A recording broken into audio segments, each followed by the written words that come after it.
Maintenant, pour l'encadré théorique, l'arbre de valeur minimale ou maximale permet d'optimiser des situations dans lesquelles on doit minimiser ou maximiser la somme des valeurs des arêtes d'un graphe sans créer de cycle. Exemple, représente les arbres de valeur minimale et maximale associés au graphe ci-dessous et détermine leur valeur. Donc, ce qui est demandé, c'est qu'à partir du graphe présenté, on va créer deux arbres, un de valeur minimale et un de valeur maximale. Donc, les arêtes qu'on va sélectionner ne seront pas les mêmes dans chaque cas. Je vais commencer avec l'arbre de valeur minimale. Pour ce faire, je vais suivre les étapes. À l'étape 1, choisir l'arête ayant la plus petite ou la plus grande valeur. Étant donné que je veux créer un arbre de valeur minimale, je vais choisir celle qui a la plus petite valeur. Ensuite, à l'étape 2, parmi les arêtes restantes, choisir celle dont la valeur est la plus petite ou la plus grande, ici la plus petite, sans créer de cycle. Donc la suivante, c'est G, qui a une valeur de 2. Et je vais répéter l'étape 2 encore et encore, toujours en choisissant les arêtes dont les valeurs sont les plus petites, en m'assurant de ne jamais créer de cycle. Donc, je vais prendre BF, valeur de 3, BE, valeur de 3. Je n'ai toujours pas créé de cycle. Ensuite, pour relier le sommet D, j'ai des arêtes de valeur 4, 6 et 7. Je vais prendre celle dont la valeur est la plus petite, 4. Pour relier le sommet A, la valeur est 6 ou 9 avec le reste de mon arbre, je vais prendre celle qui a une valeur de 6. Et tout ce qui me reste à faire, c'est maintenant de relier la section du bas avec la section du haut. Pour ce faire, je vais sélectionner celle dont la valeur est la plus petite, une valeur de 6, entre le sommet E et le sommet G. Si je regarde le travail accompli, j'ai créé un arbre de valeur minimale puisque je n'ai pas créé de cycle et j'ai toujours pris le soin de sélectionner les arêtes dont les valeurs étaient les plus petites. Je vais maintenant le représenter.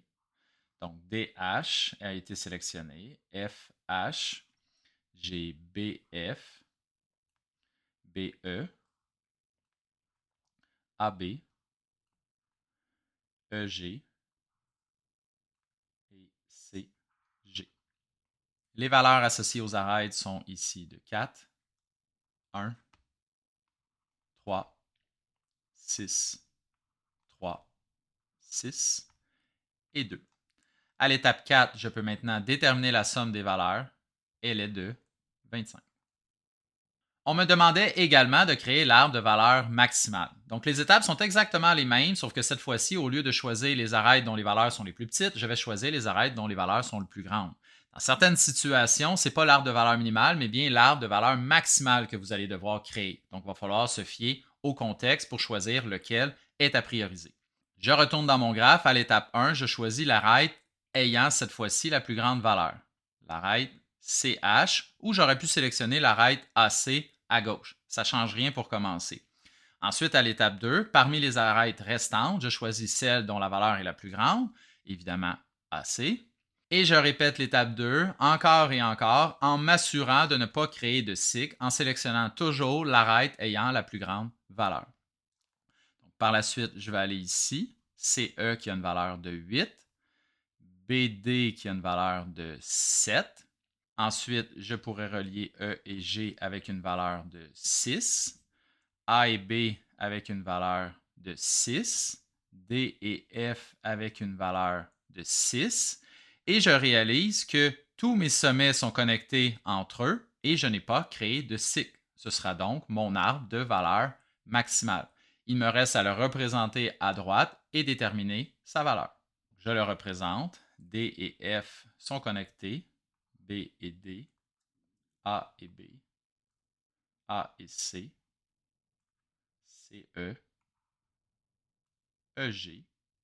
Et le sommet H est connecté ici avec le sommet G. Les valeurs associées à chacune des arêtes. Ici, j'ai un 6. Ici, j'ai un 7.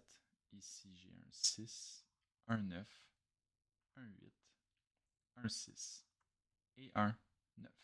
Finalement, pour l'étape 4, déterminez la somme des valeurs des arêtes de l'arbre. Ici, vous obtiendrez 51 comme valeur de l'arbre de valeur maximale. Voilà, c'est ce qui complète cette capsule. Merci et bon travail.